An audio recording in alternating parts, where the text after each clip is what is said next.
Hey everybody, welcome back to Book Club. I'm just gonna jump right into this one because I'm so excited. But please help me welcome Iman Hariri-Kia, a writer who celebrates romance and identity and the romance community with every single page that she writes. So thank you so much for joining me today. Thank you so much for having me, and apologies for how loud my radiator is clanking right now. We were just discussing like the errors of living in New York, and my first disclaimer was how old the buildings are. Every time the weather turns, it sounds like there's a break-in 24/7 because of how loud the radiators are. So, major apologies, but I'm so excited to be here and thrilled to chat all things female fantasy. So. I love it. No, I love it. I think it's so funny because I also had said that my dishwasher keeps beeping, which thankfully it's held off right now, but we get it all. We get the New York, the LA, the clanging, the The beeping, glamorous and city life. I love it. I love it. But so for anybody who hasn't yet picked up female fantasy, what are they doing? But can you describe it in your own words and share a Yeah. little bit about it? So I would love to. Female fantasy, which actually turns 1 month old tomorrow, which is wild, follows a young woman named Junie who keeps breaking up with the disappointing duds of men that she dates because they do not hold a candle to her favorite book boyfriend, who just happens to be the hero of a romantasy series about sexy mermaids. Junie is obsessed. She found this book series during a very low time in her life and really credits it with healing something deep inside of her. She is in a fandom community. She writes fanfic. She's got fangirl friends. And when she finds out that this character that she's somewhat hyperfixated on is based on someone that the author knows in real life, she embarks on a epic quest to meet the real life man and find out if soulmates really do exist. But unfortunately, her brother's annoying best friend, who doesn't believe in love or happily ever afters, insists on hitching a ride. And like all great adventures, it doesn't take long for chaos to ensue.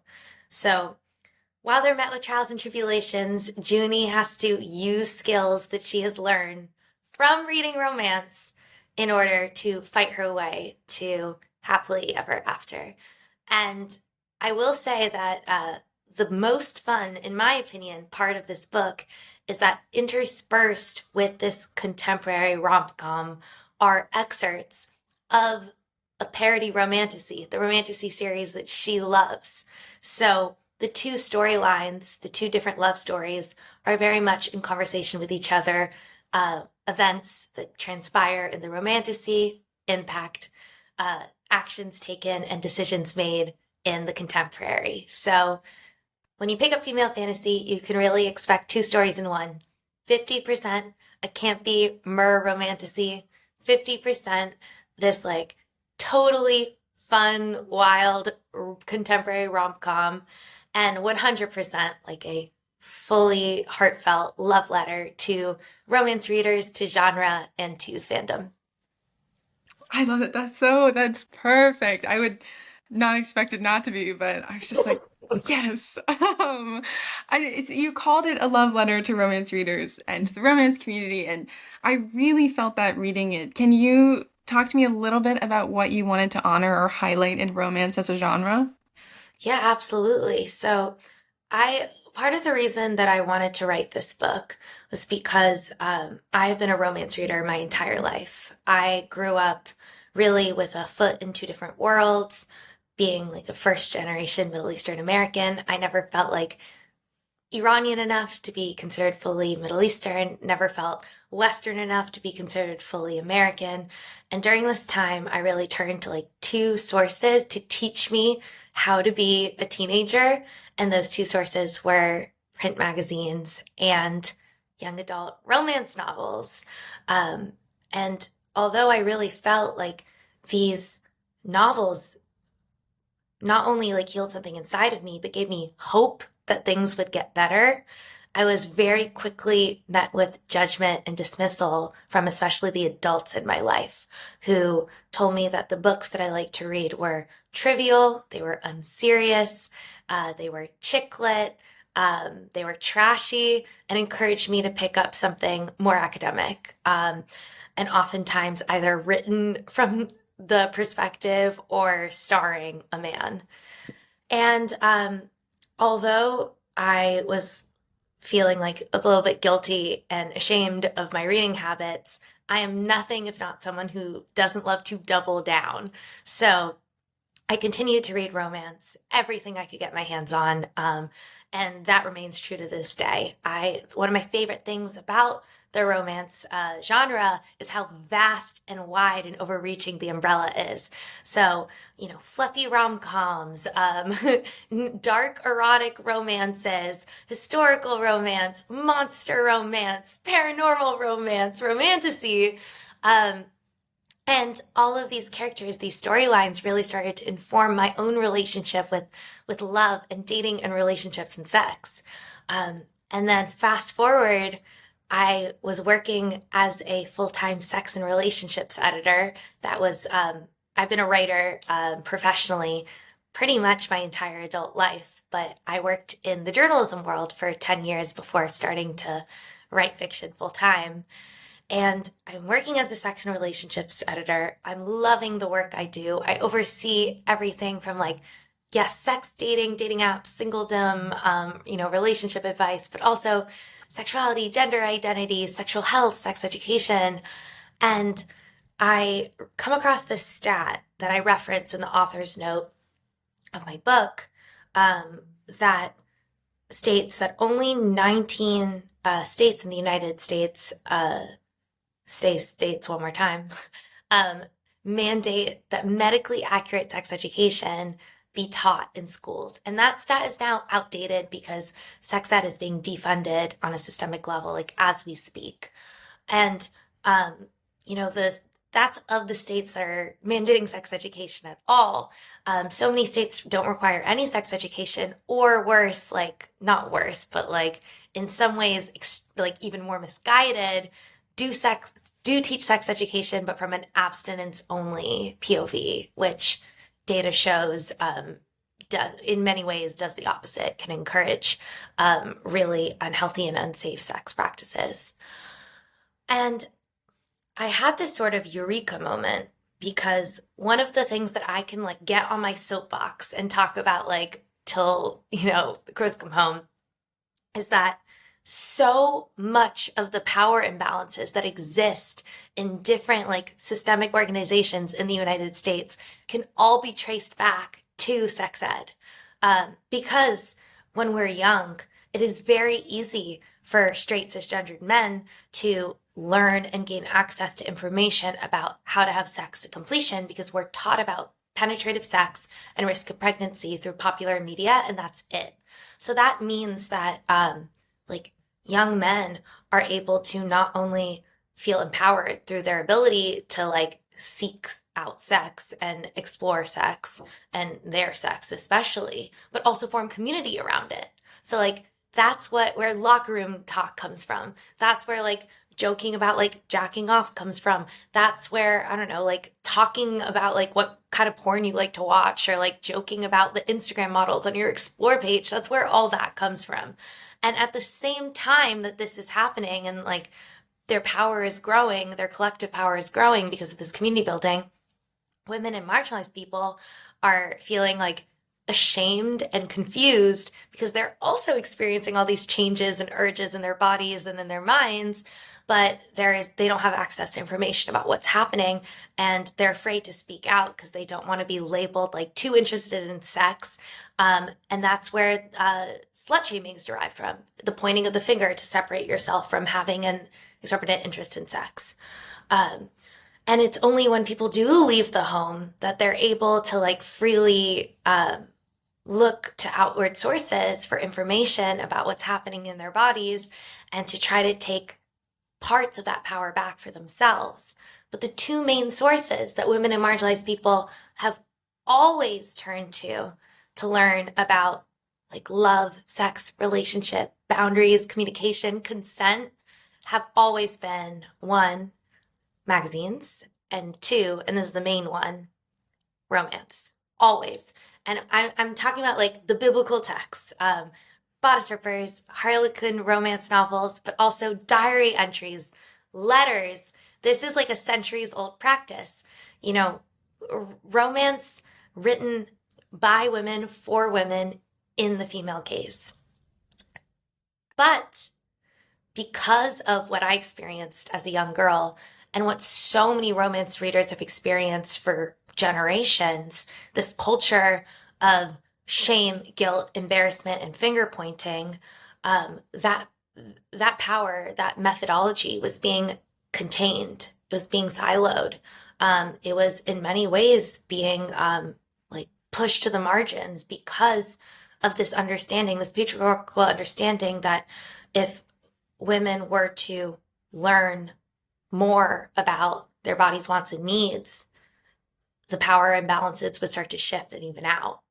So ultimately, when I think about you choosing female fantasy for your book club pick, when I think about the rise of romance book talk, booktube, bookstagram, book blogging, when I think about the rise in romance only bookstores and book clubs and like online discords, I think about the fact that through sharing recommendations, asking questions, like talking about kink, healing from trauma in shared spaces, we are forming community, growing our power by numbers, and slowly starting to dismantle the patriarchy. Um, and that's through everything from reading like a light and fluffy like romantic novella or picking up like a dark and steamy erotica. They're all part of the same the same family of empowerment and disenfranchisement. So I really think that romance is inherently political along with being escapist. And I think that there is just something so radical about being loud and proud about what you connect with as a romance reader. And I wanted to write a novel that not only celebrated all of that, while also like allowing itself to be navel gazy and meta and like laugh and not at romance readers, but with romance readers. And then also, like, in many ways, a middle finger to people both in and out of publishing that continue to dismiss romance readers and romance community members as delusional or perverted. Sorry, very long answer, but No, that's the truth.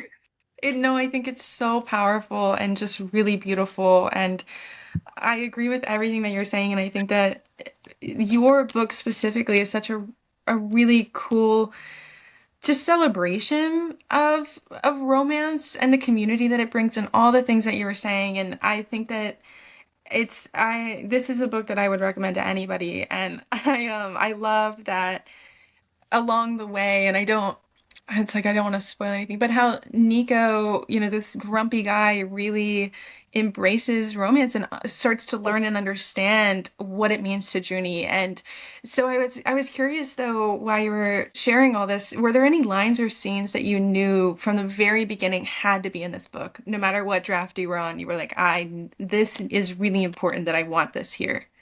Yeah, absolutely. So I will say I'm a plotter, not a pantser, which means that I outline everything before I write. And I usually do like a free write of the full synopsis. Obviously, things end up changing in revisions, but like I had a very clear vision for both of the storylines in this book. And I think that like a few conversations that immediately stick out to me are the argument that Nico and Junie have in the car when they're first driving to New York before anything goes awry on their road trip. Um, and I think there's the line, I don't want to misquote myself, but there's a line where I think Nico says, like, okay, I like trauma porn, you like porn, or something like that, Mhm. about um, like talking about the difference in the way that men like to read about dystopian works and about history and sort of like climatize about the end of the world coming, to be prepared for like any natural disaster or like AI malfunction or the zombie apocalypse. We all know a man in our life who's obsessed with Dune. And um, Junie kind of goes on this tirade about like how dismissive it is to talk about romance as just sort of this like fantastical porn. Not that there's anything wrong with like ethical and like female-led porn at all, but why that carries so much weight and why it is so like offensive and dismissive to an entire community and a billion-dollar industry. I knew that conversation had to happen kind of early on, because I wanted the stakes to be very clear to both Junie and Nico before Junie had to start arming herself with all of these like incredible life skills that she'd learned from reading her favorite romantasy, A Tale of Saltwater and Secrets. And I wanted them both to have a very clear understanding that like she had warned him about the importance of connecting with romance, um, but neither of them banked on watching that play out in real time. So that's one of the conversations that I knew, I was going to write and really enjoyed writing. And I just love that she schools him. And I think like the reason that Junie is so vital to me as a character is I think everyone can relate to having their yum yucked. I think especially young women can relate to people making fun of you for like unapologetically liking something, um, and being teased for being like girly or basic or, cringe, because you just like experience sheer joy from like a phenomena. And so many times I've been in the position where someone says something like a little condescending to me and I don't challenge them. And then hours later, I'm like, that would have been the perfect comeback. I wish I had said that. And what I love about my girl Junie is she does what all of us wish we could do in those moments. She sort of locks eyes with them and takes them on head on. She says exactly what we're all thinking. She explains to them exactly why they're wrong until they're at a loss for words. And that's why I love that conversation because it just really establishes Junie's, yes, she is like sunshine and optimism and just like such a like happy-go-lucky person, but there's real grit to her as a character. And she stands by what she believes and she refuses to let anyone make her feel smaller or more ashamed because she's already had that experience and she's come out braver on the other side of it. And I love that about her. And then the other conversation, which is like truly one of my favorites in the entire book, is towards the end of Junie's journey. Um, she and Nico have a conversation with Nico's mother. Um, and I love that scene so much, for two different reasons. One, because we have heard bits and pieces about Nico's mother, Nico's relationship to his mother, and Nico's parents' relationship. And he's painted such a like grim and grisly picture of her life. And then we meet her and we realize that like perspective is everything. And she might not be in her existence and reality doesn't really match like the way that we are thinking about her theoretically. And the way that she thinks about her life and her reflections and her takeaways from her marriage and love are so different. And I love that. I love that she gets to pull the rug out from under all of our characters and everything that we know about their arc. And then the other reason I love that scene is because sometimes you have two idiots whose entire, like, every decision they've made has been informed by their understanding of love or lack thereof love, who are so close to the painting that, like, they can't see the broad strokes. Like, everything is so obvious to everyone but them. And it takes a character like Nico's mother to come in and kind of like spell it out for them. And everything sort of starts to fall into place, and they both like back up, take in the visage, and have that aha come to Jesus moment. And I love that chapter for those two very specific reasons. Again, I'm sorry, I'm a yapper. I'm gonna give you like No. 20 minutes. I'm gonna give you long answer long every time. No, I love it. I love it so much. This is like why I love doing this. Like I love hearing Yes. from you like what this book means. And It means so it's much to me. I mean, it's I feel like reading it, I have such a my own unique experience and things that are meaningful to me. And then when I get to talk to you and like see it, just it adds this whole new layer of appreciation, I think, for the work that like just like makes my heart grow like 50 sizes in a second. I'm so grateful. And I wanted to talk about because you know you don't shy away from these tougher things, these tough parts of Junie's reality. She's dealt with racism. She has a past of domestic abuse, and you know, but you keep this story so anchored in resilience and love. So I was wondering if you could talk just a little bit about who Junie is, Yeah, culturally, emotionally, personally, and how all of this shaped her journey on the page. absolutely. Yeah. So all of my characters are Middle Eastern American women. And I am going to continue to write FMCs who are Middle Eastern American because it is very important to me that I demonstrate through these sort of like absolute chaotic, joyful, socially curious romps that Middle Eastern American women don't exist in a monolith, and that preconceived notions of what it might be like to be a Middle Eastern American woman will always fall short because the ways in which we contend and interact with our identity are entirely based on the individual. And what I love about my three existing FMCs is that their relationship to their cultural identity are all vastly different.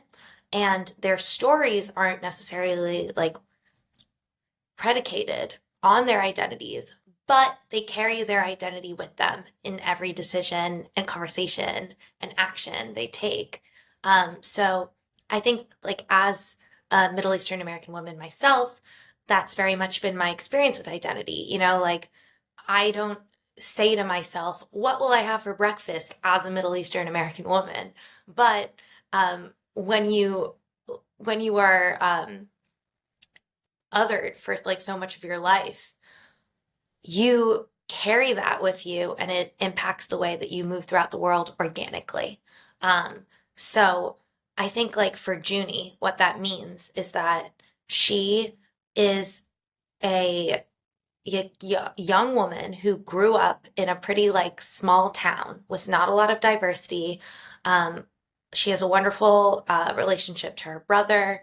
Her parents are great, but perhaps a little bit absentee.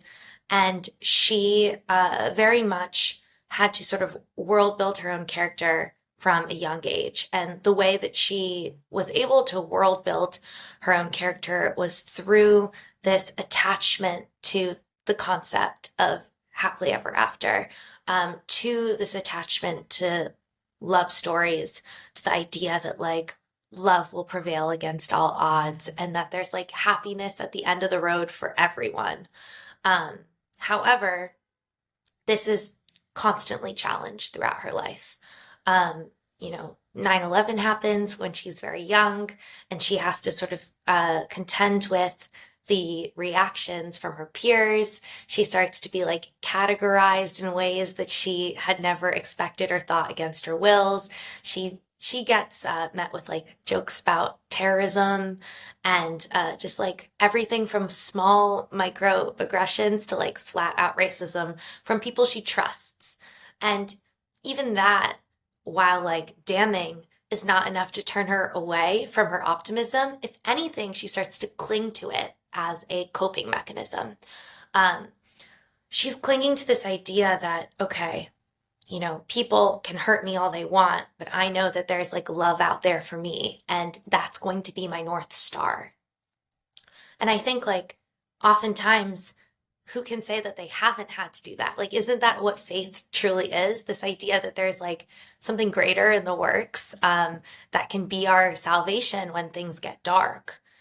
Of course, what ends up happening, sadly, for Junie is that she finds what she thinks is her great love, someone who seems to like celebrate this brightness, this optimism, this glass half fullness in her.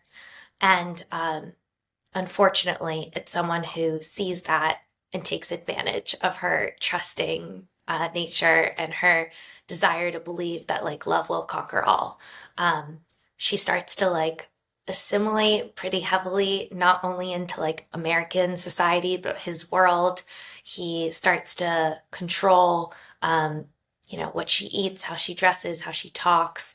And slowly she starts to lose herself in an emotionally abusive relationship, although she doesn't see it that way at the time. She sees herself as sort of like submitting to this great love. And it has to get to a point where she hits rock bottom, um, that she finally sees her situation for what it is. And at that point, she's so um, far away from herself that she is having trouble finding that guiding light, that love at the end of the tunnel, that faith that anchored her for her entire existence. And it's then that she is introduced to romance novels and to this series and to these characters. And it kind of anchors that like small part of her that was left after that relationship and pulls it to the surface. And through reading romance, not only does it restore her faith in love, but also like her hope in humanity and her ability to see that like her strength, her sum of her parts is greater than the whole. And that's what's so amazing, I think, about romance in general is that it's not just a story about two or more people falling in love. It's a story about inner strength. It's a story about people and belief and, conquering self-doubt and, really having like an emotional interrogation with who you are. Um, it's all about people and connections and communication. And there's something just so beautiful about like character driven work. And she has that experience. She learns from the strength of the FMC as much as she falls in love with the, like, yes, both like the hotness, but also like the agency given to the FMC by the hero. And with her faith restored in Happily Ever Afters, she both starts to use it as like a way to hide from real life relationships after being burned so many times, but also as this like diatribe, as this uh like almost like religious text that she needs to preach to everyone that she meets. And I think that she, to me, is just so emblematic of what so many of us have had um, experiences of when coming across like that one book that will change your life or that one romance that makes you realize that like maybe you do deserve better than what you've been settling for. And I just love that she says what so many of us have been thinking but haven't had the courage to say out loud. And I love that despite having dealt with so much different kinds of hardship throughout her life, she remains steadfast in her belief that like she is deserving of someone who will love her in her totality and that others should remain optimistic even when they have like no faith in the human race. So that's Junie. That's our sunshine girl.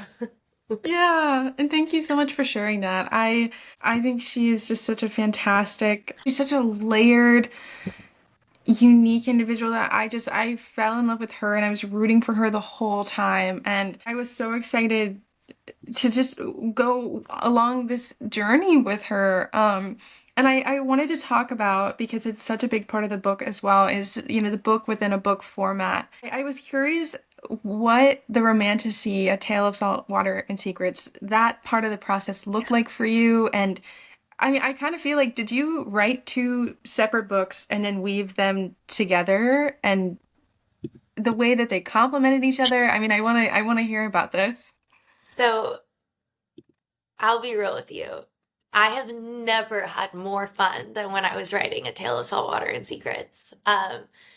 I am a huge romantasy reader. I've read like all of the popular contemporary romantasy and then some of the more marginalized romantasies. And I just like the sense of adventure, the stakes. It really, really captivates me. And I think it's responsible for getting a lot of people back into reading. So, in order to write A Tale of Saltwater and Secrets, I reread a ton of romantasy because I wanted to make hyper specific references to popular series, to common tropes, to like character iterations that appear across the texts. But then I also got to do so much research into like siren lore and mermaids and pop culture. And I'm such like, I've been trying to get mermaids back into the cultural zeitgeist my entire like life. I have been so nostalgic for the height of mermaid aughts, like the H2O and the aquamarine. And I've been dying for someone to bring it back into the mainstream. So I can't believe I tricked adult human people to pay me to do this because it was just like the most joyful whirlwind of my life. And I have gotten the question of, did I write these two books separately and then bring them together? And honest to God, the stories came to me in tandem. And because it was so important for me that the actions that were playing out on the page and the storyline and the conversations between Reich and Mariah were then able to both like echo, foreshadow, and inform the conversations that were happening between Junie and her friends and family and love interests. But there was only one way to do it, and it was by taking turns and writing it as a true dual POV. And honestly, it was, I think, the way that I did it, despite the fact that it required me to code switch in a crazy way because the writing styles are so vastly different. It was just perfect because it gave me sort of like a break from the storylines of each. And, you know, some days I was writing like 1,000 words of romantasy, other days I was writing like 2,000 words of contemporary. And I think that doing that in a, like a tandem writing experience, it really made both storylines stronger. It's my true belief. But yeah, I think I've talked to so many people who really loved the contemporary, but like weren't so crazy about the romantasy, or really loved the romantasy and want it to be its like own book series. But my, you know, in my humble opinion, and not at all biased as the author of this book, I really do think that the only you've got to read them as one story. I think that they are two halves of one whole.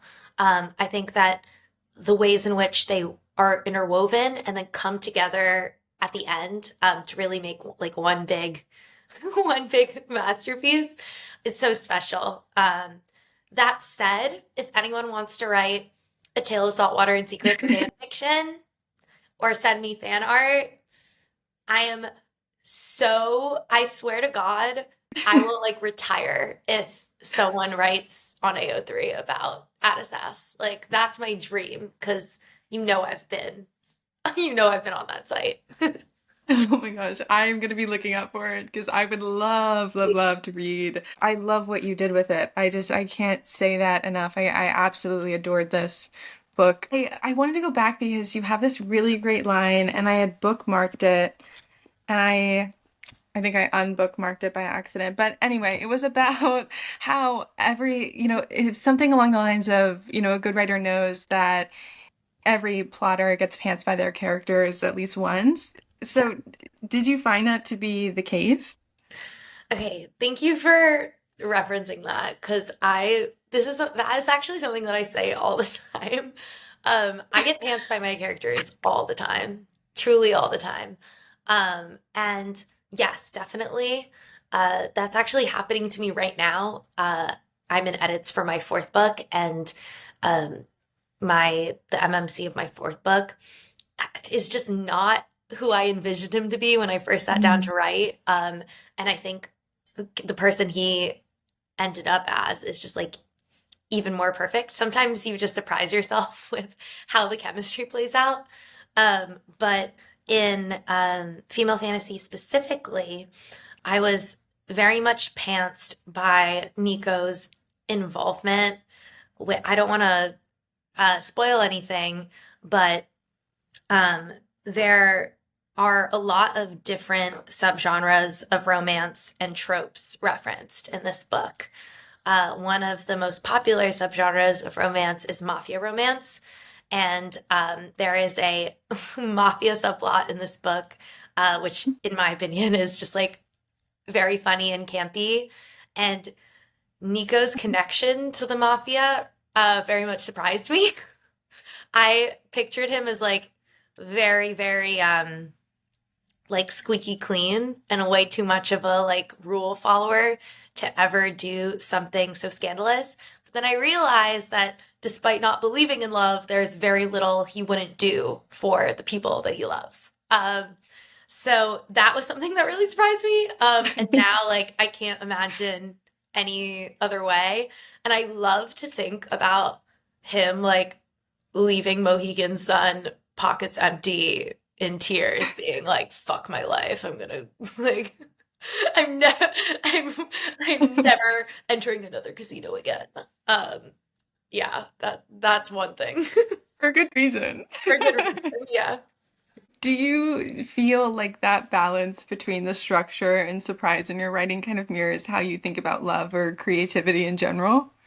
Absolutely. I think one of my favorite things about love is that, you know, I have been in a relationship with my now husband for this is our 10th year together. And I get asked all the time, like, about how I like keep the romance alive in a long-term relationship. And I've always thought that's a very funny question because the truth is like we our cells are changing every single day. That means that like we are fundamentally slightly different versions of ourselves every single day. Like what I considered to be important, what I wanted out of life, the way I acted and behaved and dressed and thought has changed so much from the time I was 21, 25. Now I'm 30. Um, the same can 100% be said of my husband. And I have really loved like getting to know and fall in love with every different version of him. And I consider it to be like a blessing that like we continue to check in and grow in the same direction as each other and like two, you know, parallel lines.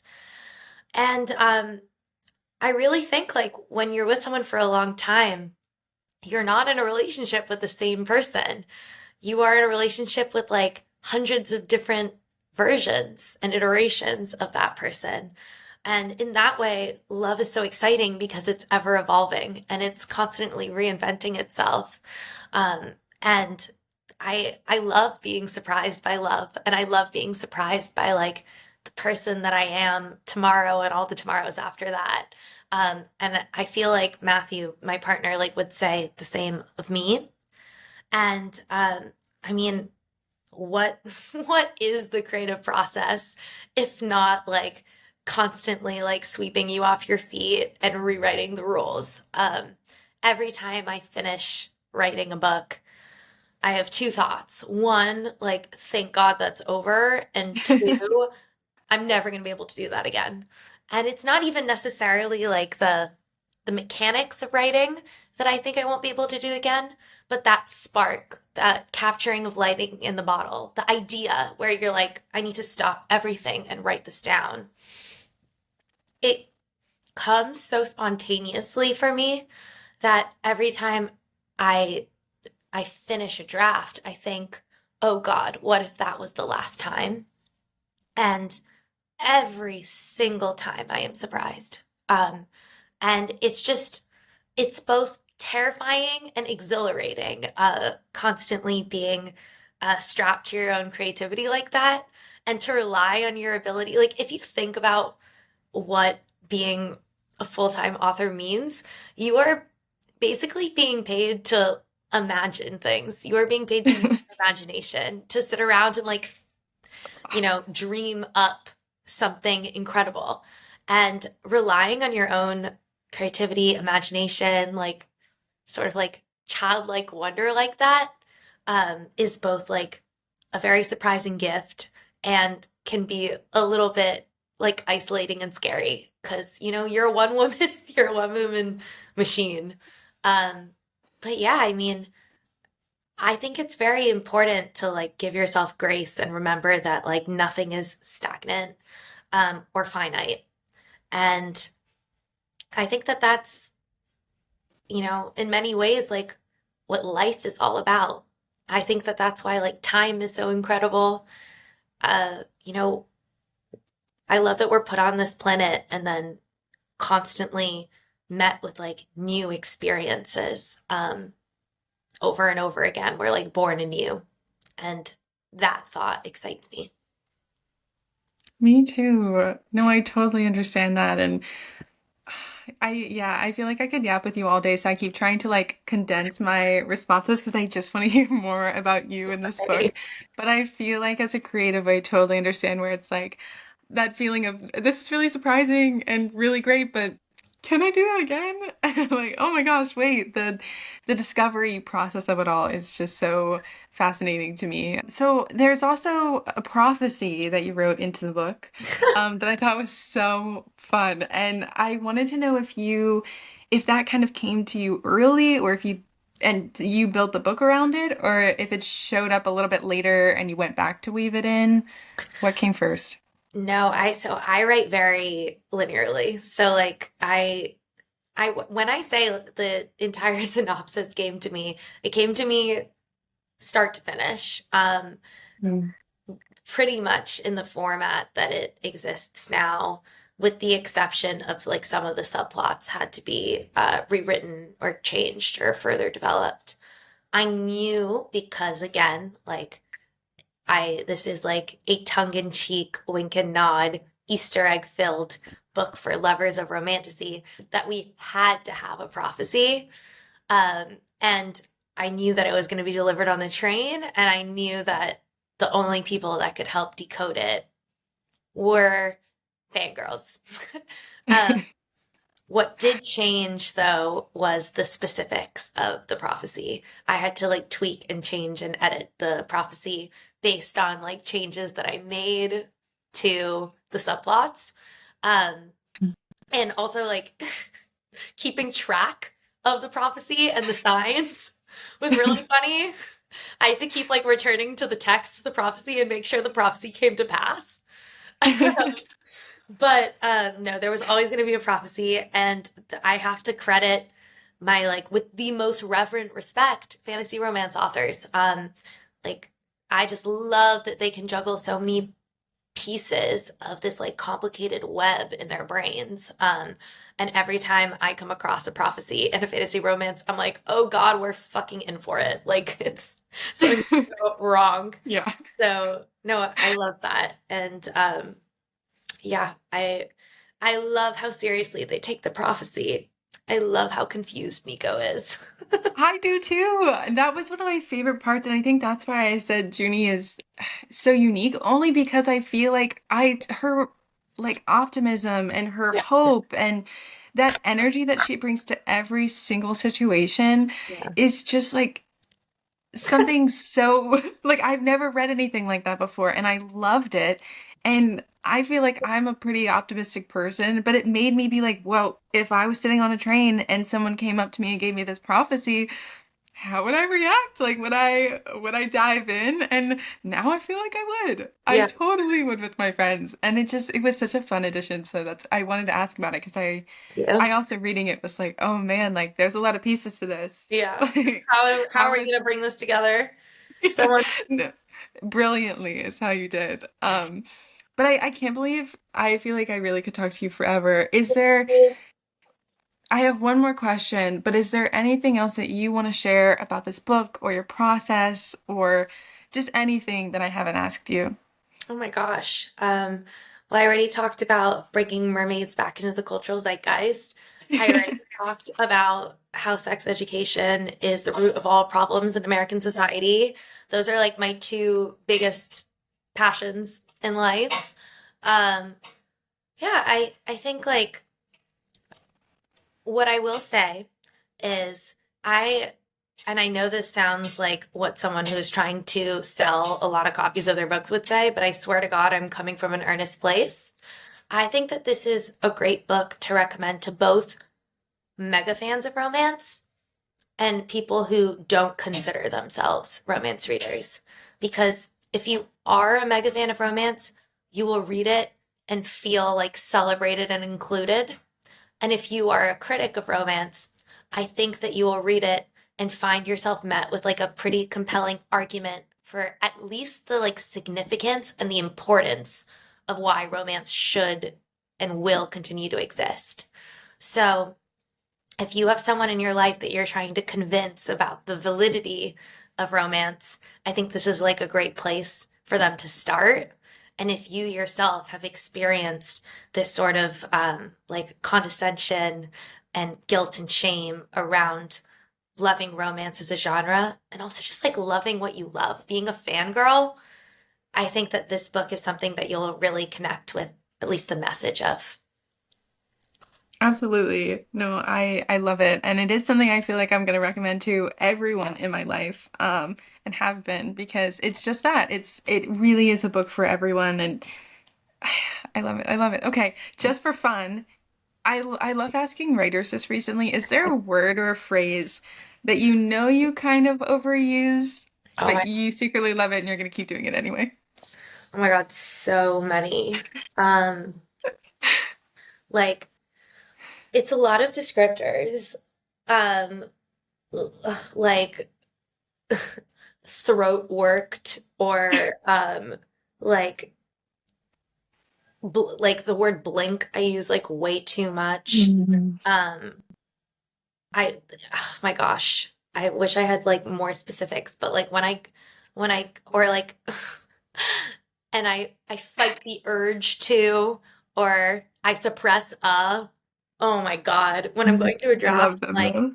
thank God for copy editors. Copy editors have the most thankless jobs because when you're getting your work picked apart like that, you want to fucking scream. But also, like without copy editors, you would have to slop through so many, and I suppressed a groan, or and I like couldn't help but roll my eyes. Um, yeah, I I think like some of the best writing advice is like the cleanest and simplest. And show, don't tell really falls under that.